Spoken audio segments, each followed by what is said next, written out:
everyone, welcome to the RSN Carnival Studios, where each and every Saturday we bring you premium analysis of Melbourne and Sydney racing. The Melbourne racing is just going nuts at the moment. There was 4 Group 1 races at Caulfield up for grabs. Sorry about the formalities today, off the MCG to see the farewelling of the great Robbie Flower, so I've got the tie on next week t-shirt for sure. But we're going to review some terrific racing at Caulfield. 4 Group 1s, lots of winners to come out of this going forward. Very good track, absolutely perfect and pure conditions. And the track was biased towards the fastest and most talented horses, as it should be. As we go to the videotape, and Of the Brave was just a professional little racehorse here. He owned the front, he came off a very sound Cranbourne trial, and he was just too strong. As Rima Of the Brave from Miss Idyllic in the straight with Miss Loren joining in 3 wide, and then came Kalemi's Diamond starting to close, but Of the Brave continues to kick on the inside, led 3/4 to Miss Idyllic and Miss Loren. Of the Brave is fighting on strongly, and is going to be too good for them, and Of the Brave won it by a length and a half to Miss Idyllic. Photo for third, give it to Miss Loren. Trench fighter for Robbie Lang was sound late, but none of these have really posted the wow figure yet for a 2-year-old. Something's going to emerge soon, so just take these a bit easily in the interim until we see something really stamp their hand and say that we're going to be a dominant 2-year-old. The second race on the day, well, the dominant 2-year-old of last year in Victoria anyway was Earthquake, the Blue Diamond filly. She was good. She wasn't outstanding. Here she is winning. Now, McAvoy had to pull the whip, wobbling a bit wide. More Radiant pulling to the outside. Tortine the leader down to the 200. Earthquake having a devil of a job to level up with her. And More Radiant 2 lengths away. Now Earthquake answers the call, and she's gone up and she's headed Tortine. So it's Earthquake about a neck in front of Tortine and More Radiant. And Earthquake, hard ridden to the line, gets the money. She's back. Earthquake by a length, Tortine and More Radiant. So Earthquake was too good for horses that she was just better than. Going forward, I'll be very careful about seeing her step up in class. I've still got queries about whether she's made that real elevation from the star 2-year-old to being a star 3-year-old. Time will tell. Third race on the program, had a bit of the head wobble going with Hosting, who just got there with a patient Kieran McAvoy ride. Alma's Fury was the best of the on-paces. Fury and Tango's Daughter, here they come together, and Hosting is starting to charge down the outside. Tango's Daughter reached the lead momentarily. Tedai Tondo Hosting coming, and Elmer's Fury kicking back on the inside. 4 across the track. Hosting's hitting the line hard, and he's won it, I think, just. Tedai Tondo had a dive at him, but I think Hosting from Tedai There was a Tondo, really high-pressure race, and that, of course, gave Hosting its chance to swoop. Tedai Tondo was good. Tango's Daughter, that was a very nice run, and she's ready, particularly if she steps back to mares. Similar 1400 race, she's going to be very hard to beat. Race 4 in the program, we had to tie Vince Accardi down with some heavy weights and some various other apparatuses, because one of his favourite horses, Rubik, was resuming, and then we all went nuts when he was just too fast. Platelet going for a split, and then Gregors. Rubik kicking on strongly, overreach, can't reach him. It's Rubik kicking on strongly, the 3-year-old Kieran again. Rubik scored, Platelet got through to get second. Well, Rubik was terrific. Now, that was over 1,000 metres, and what was clearly evident, he's a much more mature horse. Dean Lester gave us really great insight, as he always does from the mounting yard, that the horse took it all in his stride compared to earlier in the year when he was a bit of a lad and just trying to get used to the pressure of thoroughbred racing, if you like. So he's going to elevate next start. He's going to have to. He'll be in the Coolmore Stakes against probably Rich Enough and Nostradamus and Brazen Bow and the like, but we'll stick with this horse. He's a beauty. Platelet ran a usual terrific race, probably a bit more forward than usual, and Iconic. He ran to his best. He's just short of the absolute elite, but whenever he steps out anywhere, particularly maybe even up the straight on Derby Day, he's going to be very hard to beat next start. The next race on the program, this was a real powerful race. Big Memory, who wobbled on the turn, just holding off sign-off. Got hampered as boxing on, and here comes Let's Make a Deal. She's storming home. Big Memory the leader from Sign Off and Let's Make a Deal. Big Memory clinging on. Sign Off and Let's Make a Deal are coming now. Big Memory hanging on. Does a lot wrong but wins it.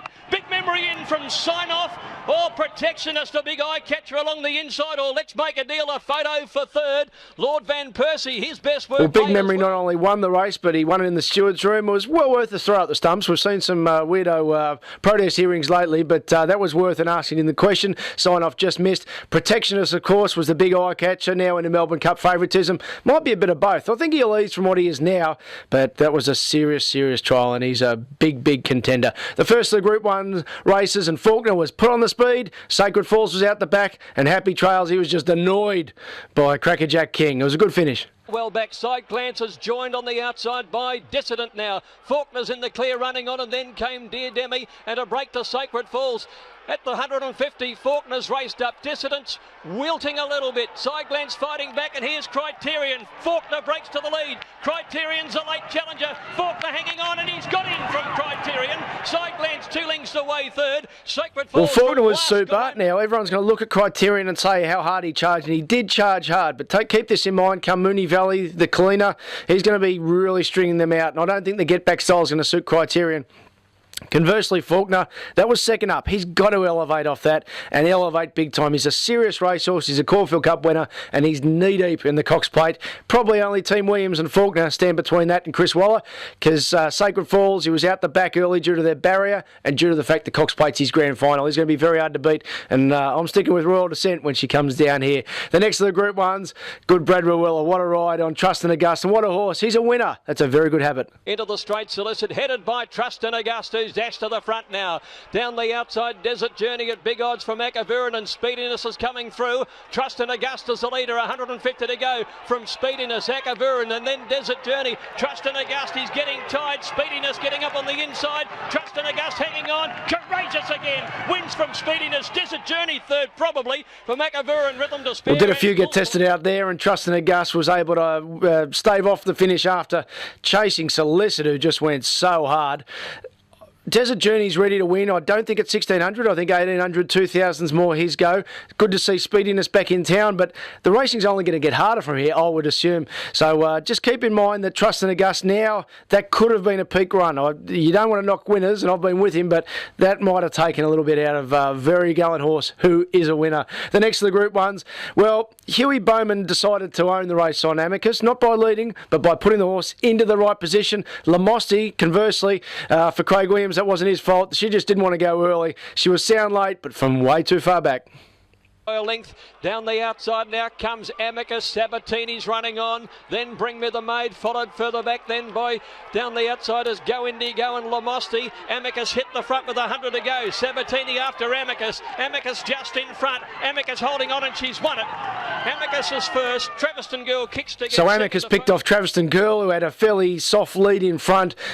I think the situation with Lamosti is once she didn't want to jump, Craig took his medicine, was out the back, but her late sectionals are really sound, and I think going into a race like the Wakeful, or maybe even the quick backup this Saturday, I think Lamosti's got a good race ahead of her, but the numbers here were pretty plain, so only fillies v fillies at the moment. Any kite flying I'd be well concerned about, because there were some monsters in the Caulfield Guineas amongst the males.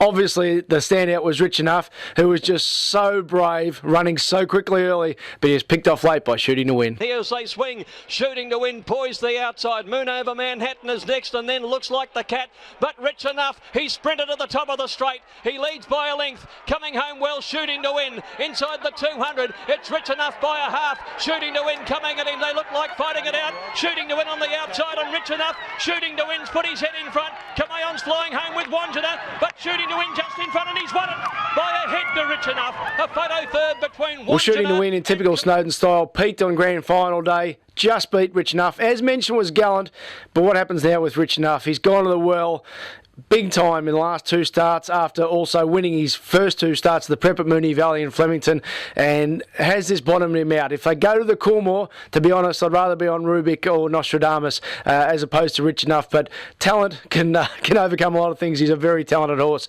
As far as being a form reference, I think Merion's the one I want to be on going forward. Maybe Chivalry. They sort of ran the So You Think type runs, not in his league, of course, but he ran fifth in the Caulfield Guineas. So, but going forward, probably those two horses getting back and flashing home. And Merion was the one who just took the turn awkwardly. He's probably the one I want to be on going forward in relation to a derby. And he did have 4 weeks between runs, but it was a super race. But this might have bottomed out a few horses. Last race in the program, and I was with Shamel Win. As they swing the corner, then Suzarama. Now Sharmal wins still last. She's got a bit to do.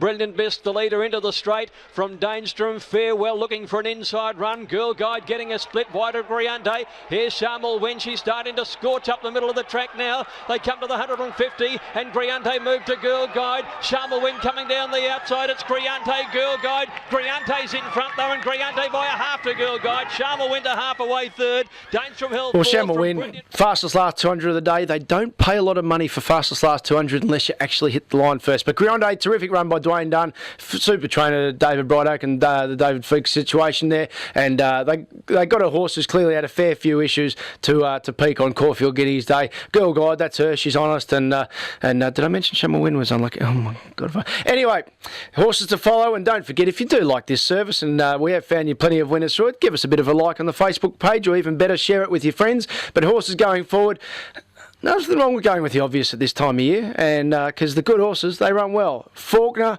Protectionist, and Rubik into the Cornwall. Best of luck, punters. All the information, firstly, Wednesday, Carnival's got a special service on, the middle day of the Caulfield Carnival, and of course, Caulfield Cup Day with JT, Vince Accardi, Dean Lester, straight from the mounting yard, and myself. And all of my information at racetrackralphy.com.au.